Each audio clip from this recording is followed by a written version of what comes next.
So this is what happened. I'm going to tell you the story of my week, and then we're going to jump into the sermon. So my last 2 weeks. So I preached in La Plata. I covered for my dad because what a turd. He wasn't here. That was a joke. I love my dad. So on the 17th, I preached. But then last week, I took the Sunday off, and Pastor Dave preached here. He did a great job. It's always fun when somebody comes and preaches, and then you learn stuff, and you're like, man, I would not have preached that good. So he did a great job, and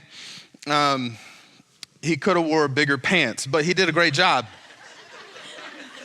I make fun of him all the time. It's fine. He's one of my best friends, and so I shouldn't have said that. But the whole idea was like, hey, I'm going to get a Sunday off before we go into Thanksgiving, and then I can just like let my brain. Because here's the thing: I have to. You have to be able to think straight. And things get crazy, and then you're not able to think straight. And a lot of thinking straight is being able to think straight in an order on Sunday morning. And so it's like, I'll get a break. That'll be awesome. And then I spent this whole week agonizing over this sermon and didn't take a break at all. And here's why. I'm not joking either. If this is terrible, I will rewrite this outline for the 9th time after this service. We're talking about the 9th commandment, which is don't bear false witness, right? And you think like, oh, that's simple. Don't lie. Church dismissed, right? And that's what I thought. And you know, the Bible, this is the Bible, it's meditation literature, right? And so the idea is you read it and you chew on it. And then you learn something. And then you read it again and you chew on it and you learn something. And you read it again and you chew on it and you learn something. That's the whole idea. That's why somebody in their 80s who really is really spiritual will tell you, I'm not there yet. Why? Because they still read it and they chew on it and they learn something new. And so you read that commandment, it's like, don't bear false testimony, don't bear false witness against your neighbor. And like, that's okay, cool, don't lie. But see, here's the thing about the commandment. It's don't bear false witness against your neighbor. It has really heavy legal overtones. Because you have to remember the 10 commandments, this is God setting up a system of order and law for a nation. Right?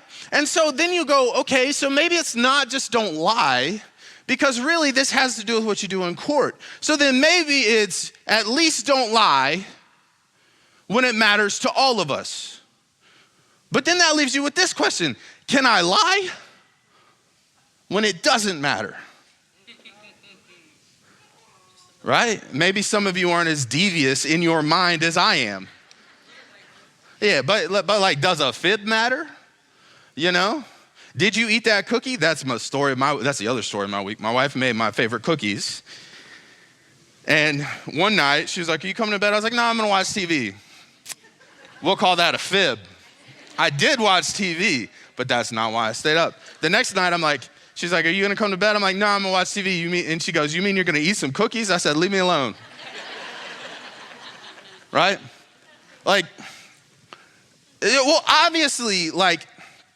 obviously you can't lie even when it doesn't matter to all of us, because then you're not a trustworthy person, right? And if you're not a trustworthy person, you're going to have breakdown in all of your personal relationships. I'm sure you've gone through periods like this in your life where you've lied a couple of times too many to the wrong person, they found out, and then the next thing you know, you're having to rebuild trust, and it takes a long time to rebuild something that takes about 5 seconds to break. And so then the commandment isn't simple at all, because it has to do with two different things. It has to do with my own personal trustworthiness and our corporate unity. It's both. It's not just don't lie. It's be a person of integrity, right? And so what we're going to do is we're going to unpack this in a weird way. Okay, so we're going to be in Matthew chapter 7. And you're going to be a little bit surprised when I start reading it to you, but we're going to be Matthew 7, 1 through 6. All right, so here we go. Do not judge others, and you will not be judged. For you will be treated as you treat others. The standard you use in judging is the standard by which you will be judged.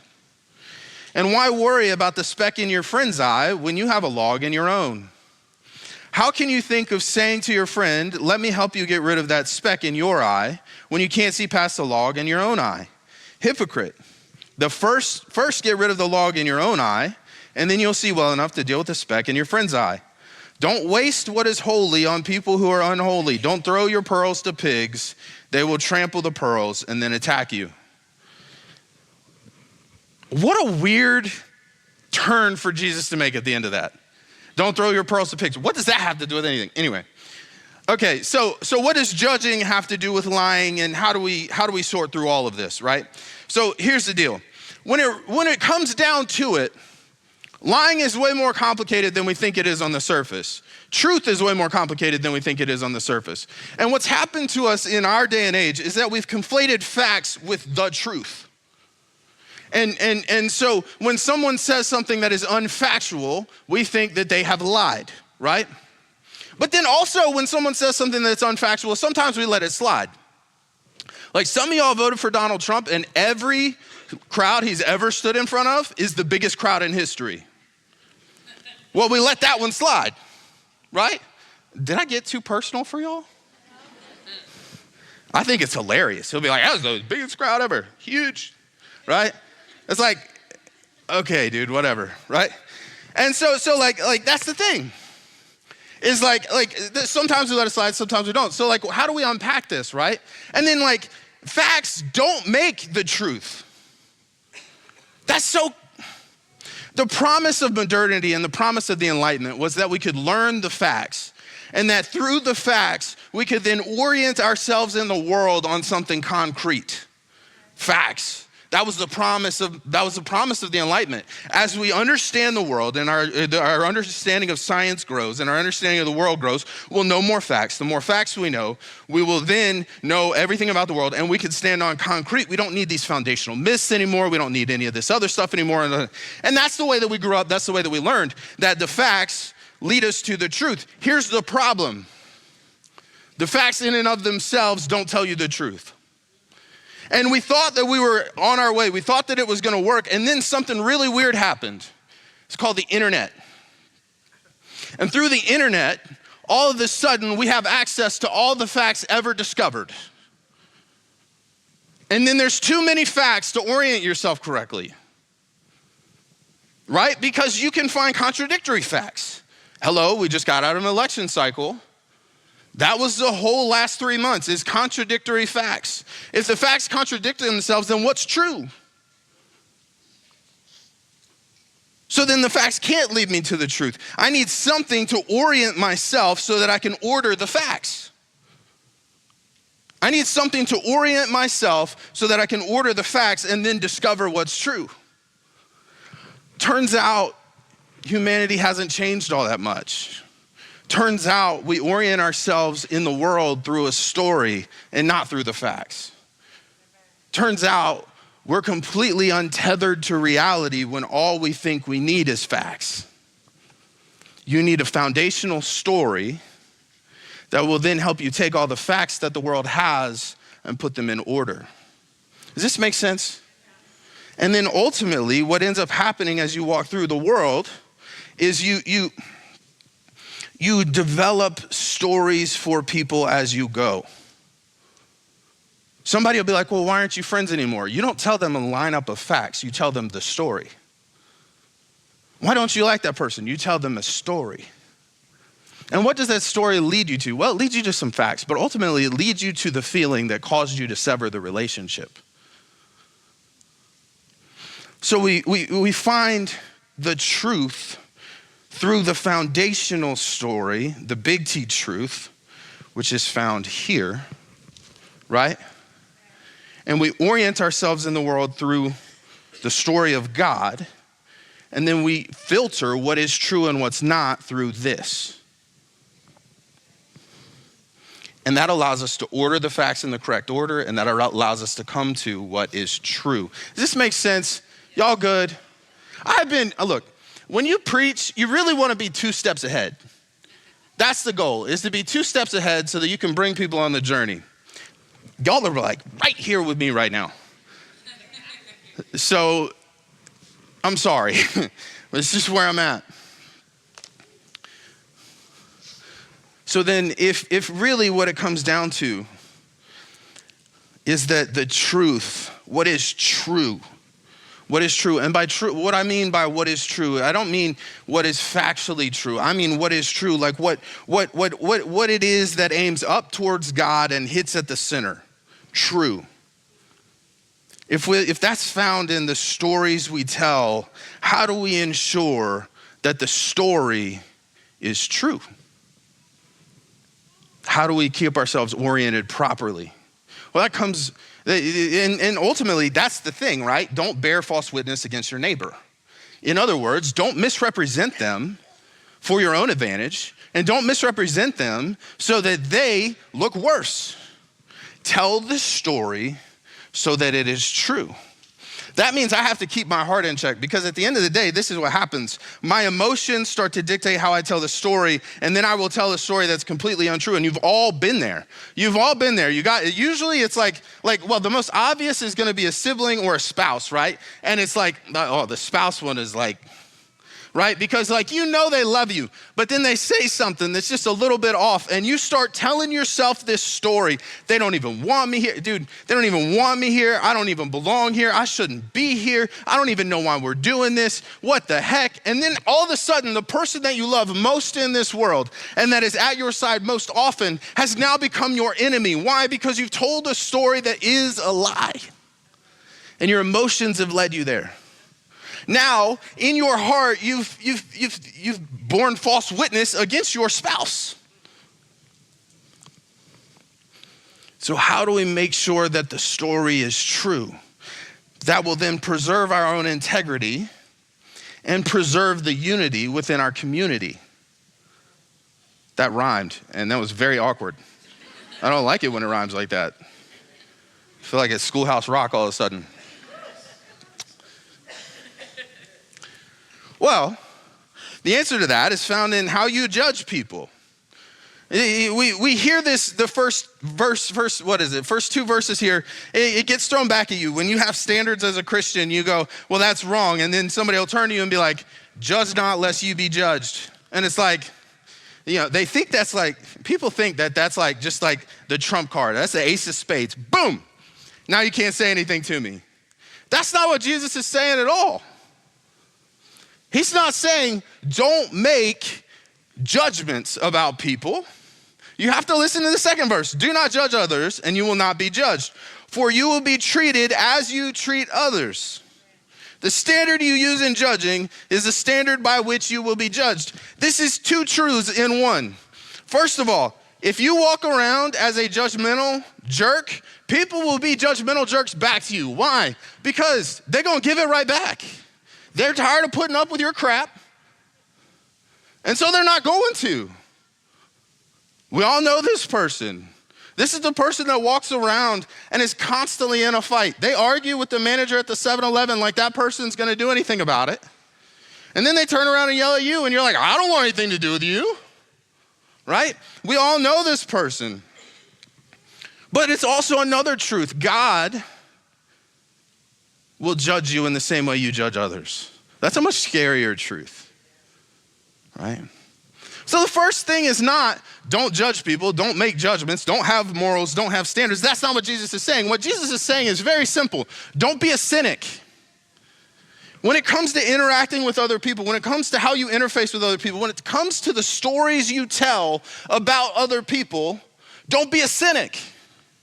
Don't just start from a place of negativity. Don't just start from a place of being the enemy. Don't just start from a place of being the victim. Don't be a cynic. The next thing, and why worry about the speck in your friend's eye when you have a log in your own? How can you think of saying to your friend, let me help you get rid of that speck in your own eye, when you can't see past the log in your eye? Hypocrite, first get rid of the log in your own eye, and then you'll see well enough to deal with the speck in your friend's eye. So you have to remember with the Sermon on the Mount, this is towards the end of the Sermon on the Mount, he's preaching. Anytime Jesus is speaking, he's kind of doing two things at once. He's trying to direct the folks in front of him who are open to the message, and he's also trying to condemn the overbearing, pious condemnation of the Pharisees. He's kind of doing two things at once, right? And there's good reason for this, because if Jesus only tries to connect with the folks in front of him, he doesn't call out the problems with what the Pharisees are doing. And the Pharisees are the most influential theological speakers of his day. And so he has to correct them while he encourages the other people. He has to do both so that when they hear what he's saying, he's drawing a clear line, and there's no questioning. This is very obvious. You have to choose sides. See, that's part of the problem in our culture today. We always try to run it down the middle, and when you try to run it down the middle, people don't know if they agree with you or they don't. And actually, you're telling a false story. You're kind of lying, because you kind of do mean something. You kind of should listen to Jesus and let your yes be yes and your no be no, right? And so that's what he's trying to do. He's trying to draw a very clear line for them, right? And so when he's saying, why do you worry about the log or the speck in your friend's eye when you have a log in your own? This is calling out those of us who would be hypocritical and who would worry too much about other people's problems and not our own, right? And that's a huge part of the story you tell. Because if you're perfect and unblemished in your own story, you're lying to yourself. You're lost. You have no idea. You think you know what's right for everybody, but you don't even know which way is up for you. And that's a huge problem. We do this a lot, where we vindicate our own motives preemptively. Like, we don't even allow other people to speak into it. We don't allow other people to see. We just go, this is it, boom. Right? There's no humility there. There's no understanding of where I'm coming from. There's no understanding, there's no understanding of where I'm coming from there. You haven't searched your own heart. You haven't searched your own motives. You haven't done anything. You just see a problem with somebody else. You point it out and you want them to fix it. And that's the thing, is most often when you let yourself act that way, you have a much bigger problem than the people you're trying to correct. I mean, just as a matter of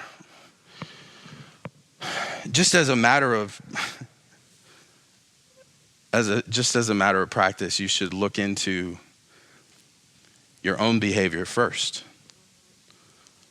You should figure out your own stuff first, right? You should have some integrity. Ultimately, that's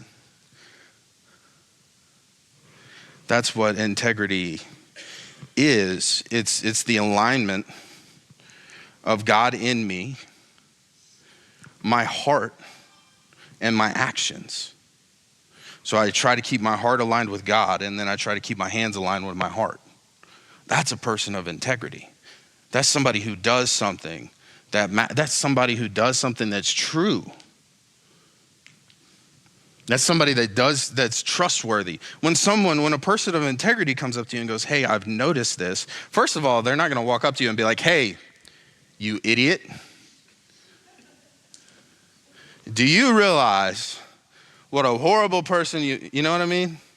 They're not going to do that. What they're going to do is they're going to walk up to you and be like, hey, I've noticed this, and I think this might be a problem. There won't be any pride. There won't be any condemnation. There won't be any of that. They'll come to you in humility. Why? Well, because they're approaching you in light of the grace they know they've been given.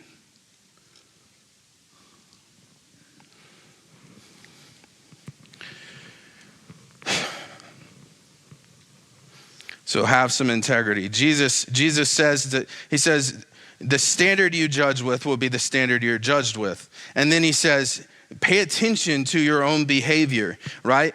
Pay attention to your own behavior, have integrity, know when you've screwed up, and worry about your own problems so that then you can see clearly the problems of others. Take care. This advice here is the advice that the flight attendant gives you on the plane. Anybody, do you guys listen to the flight attendant at the beginning anymore? Because like they let you put your headphones on now, and like, all I know is if there's a crash that could be survived, most of us are dying because we won't know what to do. But I used to listen to the flight attendant, right after 9/11 when they'd like make you and you couldn't have any devices out. Anyway, so they tell you if the oxygen mask drops, put yours on first and then help the people around you. And like that's counterintuitive, right? Because if my kid's sitting next to me and you want me to put my oxygen mask on first, you're crazy, right? Well, here's the problem. If you pass out, your kid's dying. So put your oxygen mask on first. Take care of your own problems so that you can take care of the people around you. Like this is foundational. This part right here is huge. And it applies everywhere. As a parent, this is the most tense, fraught part for me of being a parent is Nora, my oldest. She's got all her mom's feelings, but her personality in a lot of ways is just like me, man. She walks into a room and like she's in charge. You do something wrong, she'd be like, don't do that. And then walk away. She didn't mean nothing by it. She's not trying to get in anybody's face. She's just like, no, I'm gonna correct that and then move on, right? And other people see that and they're like, what? And I'm like, yeah, I mean, I get it. Right? And like, this is the thing. Nora will be a terrific leader one day. She has just tremendous amounts of integrity. She is a horrible liar, and she loves the people that she comes in contact with. And she's very smart, right? And so I love all of those things about her, but that tendency to be dominant and corrective and just very to the point, especially as a 5-year-old, right, can lead you down crazy places. And one of the things that happens is she'll correct her sisters, and they'll be doing something wrong, but she'll correct her sisters so that she can get what she wants. You see what I'm saying? She's figured out how to work the situation. And like one of the toughest things about being her parent is like I see so much of myself in her, and then I'll be like, I need to correct that, but then I have to double check and be like, do I do that too? Because if I do that too and I call her out on that, all I'm doing is beating her up. I have to correct myself first. And by the way, in this case, this would be the speck in her eye and the log in mine because I'm 29 years older than she is. And if I act like an immature person in that way, I have a log in my eye, right? So then I have to reflect on myself and do that. Otherwise, what am I doing? Well, I'm telling myself the story that I'm a good parent because I've corrected this behavior, but then she's seeing the behavior in me, and so she's learning the story that I'm a hypocritical parent. And here's the problem. Who's the one who's believing the lie? Me.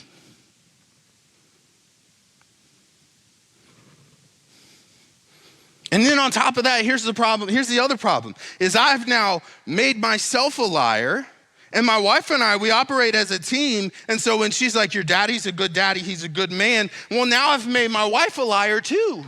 I've borne false witness against my wife to my children. You see how this gets really complicated really fast? Are you all as tense and confused as I am? No. Whatever you had this morning, give it to me. Oh, the last part is the weirdest part of this whole section. Super weird. Don't waste what is holy on people who are unholy. So Jesus goes from, hey, don't be a judgmental jerk. And part of not being a judgmental jerk is taking a good look at yourself and being honest with yourself. Be honest with yourself first so that you can be honest with everyone else, right? Okay, got it. Then he goes to, don't waste what's holy on people who are unholy. Don't give your pearls to pigs. They'll trample them and then they'll kill you. What? This is the caution at the end. What he's saying, he jumps into this judgment thing and he says, don't judge or you'll be judged. The measure you use is the measure that will be used against you. And this is a condemnation of the judgment and the attitude of the Pharisees, and an encouragement to join together with one another in solidarity against cynicism, right? And against hating one another, right? And then he says, look, take care of your own stuff so that you can help other people. But then there has to be a measure of caution here, because here's the problem. If you stay open to everything, then the problem is you're open to everything, right? Okay. How do I say this? If you stay open to everything, then the problem is you're open to everything. So,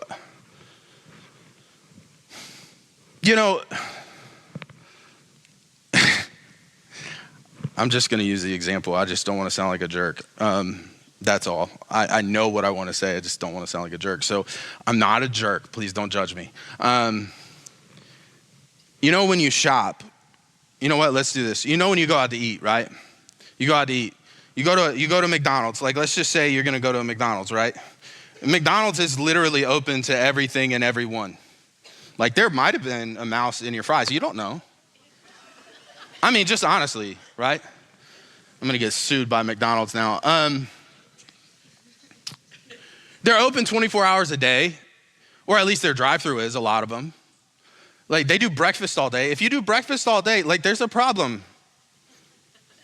Because breakfast, anyway, they're open to everything, they're open to everybody, and they are, and that's the whole point. They make food so that everybody can afford it, and their market is everyone.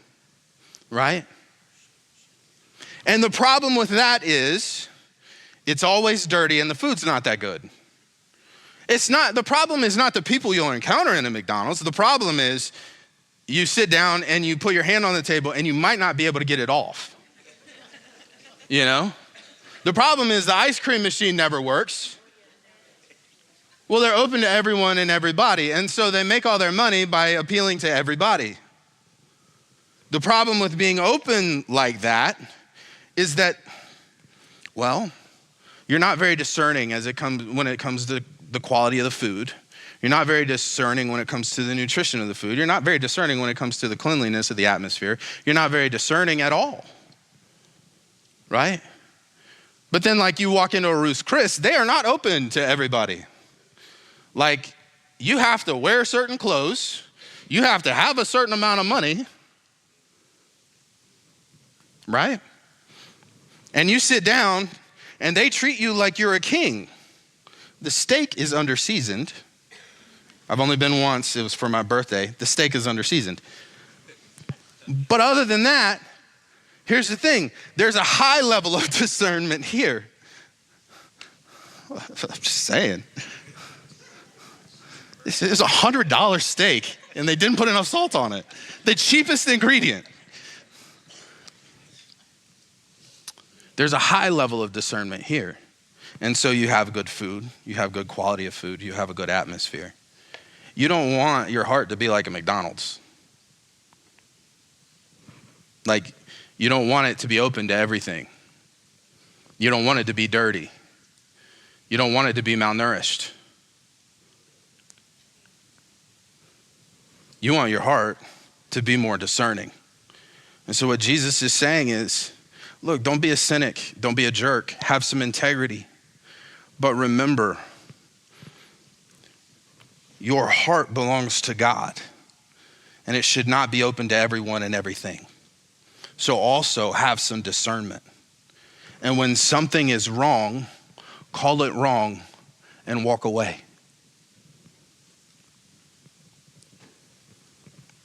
Don't give what is holy to those who are unholy. That doesn't mean you walk up to them and you're like, I hate you, you're unholy. That means you go, I see that, and I'm not trusting my heart with you. I'm not going to let you be a part of my story. This makes sense.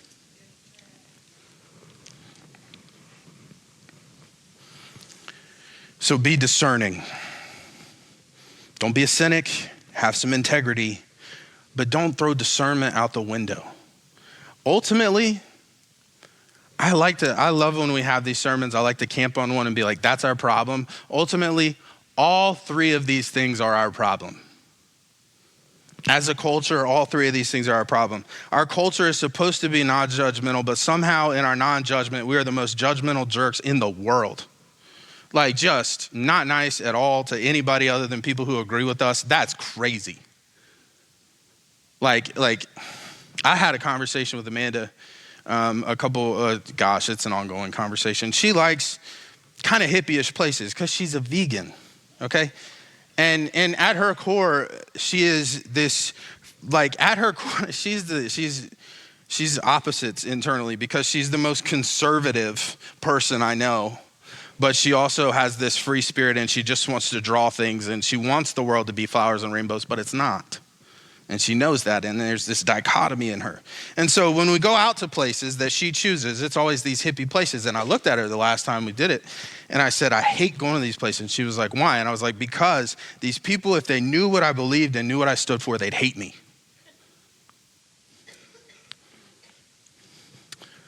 Well, who's the judgmental jerk? Both of us, actually. You. Thanks a lot. Both of us.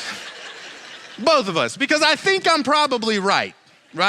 I think I'm probably right, but that shouldn't make me a jerk to them, right? We struggle with the judgment, and I should fix my heart so that maybe I could help them fix theirs, right? There's the humility. We struggle with the integrity. We walk around, look, like when it comes to lies and living a lie and the story your life tells, dude, we have a problem with that.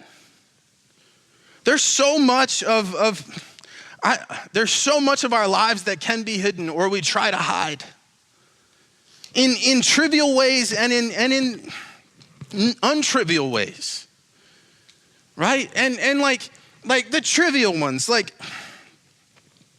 you know, you watch something that you don't want your kids to watch, so you watch it after they go to bed. Well, if you don't want them to watch it, should you watch it? It's questionable. Maybe not. You know, like if it's like, anyway, I don't want to get in anybody's business, but like if it's like the Kardashians, like, come on, dude. Or any of the other, that's an old one, any of the other trash shows that come out that are just like over-sexualized bull crap. Probably not. You probably shouldn't watch it. There is such a thing as subject matter that's too mature, and then there's also such a thing as subject matter that's straight trash, trivial. But you should probably fix that. The not trivial ones. Look, I mean, Logan covered a big one when we talked about pornography because that's encapsulated in your phone, which stays in your pocket most of the time and can be hidden, and there's ways to hide all of it. And that's a huge way that we live a lie. And you may think, oh yeah, men are gross. Well, the fastest growing demographic of porn viewers is women 18 to 35. So all of us are just gross. Maybe that needs to stop. We have a problem with integrity, and if it's not that, it's in other ways. And a lot of it probably has to do with your phone and how you interact with it. If it's just, I mean, let's jump off of that and go into the Facebook comments. You know, like, I love Jesus, but then you're MFing people in the Facebook comments. Maybe not. Maybe don't do that. We have a problem with integrity. I use the letters, calm down. It's true though, and if you can write it, I can at least use the letters. And we have a problem with discernment. We have a huge problem with discernment. We're not discerning. When it comes to what we allow in, when it comes to the behaviors we allow into our lives, when it comes to the things we allow ourselves to represent, we're not discerning. We don't think about these things. We don't look into these things. We don't study these things. We don't just one of the big things in the last 2 years has been that pops up in the news a ton has been like it's been the content that's been allowed in the public school libraries. That's been very controversial in the news. Like literally dictated the governor's race in Virginia. Like it's been a big deal, right? Well, here's the thing. That stuff didn't just appear. And we're talking about your kids' education. Like there's been a nationwide lack of discernment. Because if it had appeared and we caught it early because we were involved and paying attention, we wouldn't have the problem we have now. We just would rather walk through life and let it be normal day by day by day and not have to be discerning. Why? Well, because discernment takes a lot of energy. And here's the other thing. It takes confrontation at certain points, and we don't like that. So then what do? Well, we lie to ourselves and tell ourselves it's okay so that we don't have to deal with the problems. Like, this is what I've discovered this week. 80% of the health of my spiritual life is fighting the lies that I'm bombarded with. And I made up that number 80. It might be 90. It might be 70. It's a lot. How do I fight the lies? How do I confront the lies? How do I defeat the lies? How do I do that? And how do I make sure in the process of all of that, I'm not lying?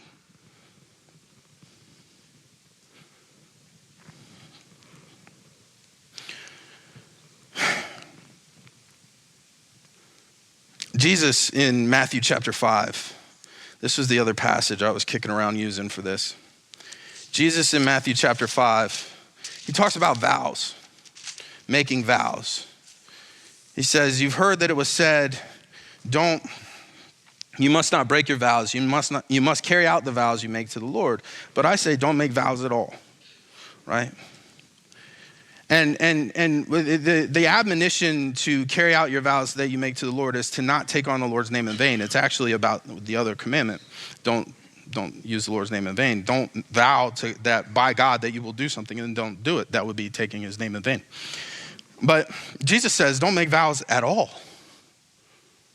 Don't make vows at all. Now, this is not a prohibition of promises.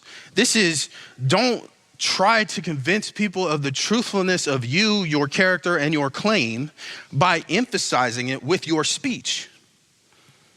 Instead, let your yes be yes and your no be no. So there's this phrase that I heard from Jordan Peterson, and it's brilliant by my estimation. And I think this is a pretty solid thing to live by, and I think it's biblical, which is why I think it's a solid thing to live by. And it's this: tell the truth, or at least don't lie. All of the work is done in the at least don't lie part. All of the work is done in the at least don't lie part. It's protecting your integrity. It's protecting your story. It's making sure that the story your life tells aligns with the story God tells.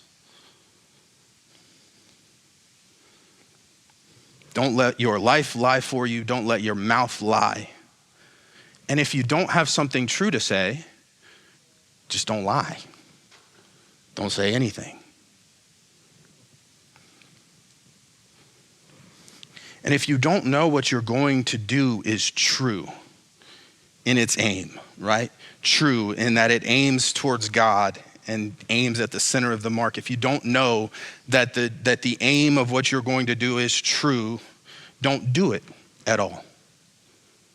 And don't let your actions lie. Tell the truth, or at least don't lie. Let's pray.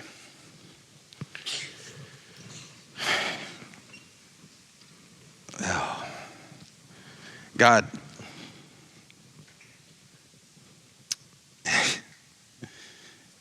help us sort through all of that. Help us sort through our own intentions. Help us sort through this world. Help us sort through the lies that the enemy tells to control us in this world. Help us sort through all of the mess. God, I pray that you would put the desire in each of us to seek the truth, and that we would find it in your word and we find it in your presence. Let us find the truth in your word and your presence, and by finding that truth, let us then orient ourselves in the world through it, and let us live a life that is true to you, a life that is true to who you've called us to be, and a life that tells no lies.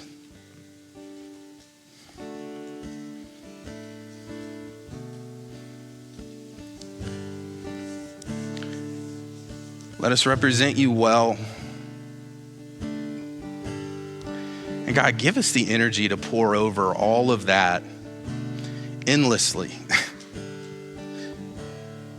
The pursuit of holiness and the pursuit of you is found in pouring over all of that and in correcting that and in seeking that out every day. And while it may be overwhelming, it's something that you work with us on, and that you adjust us on, and that you progress us in every single day. And one day, God, let us look back and say, wow, I'm amazed at where I've come from where I was, but I still have so far to go. We love you. We thank you. Amen.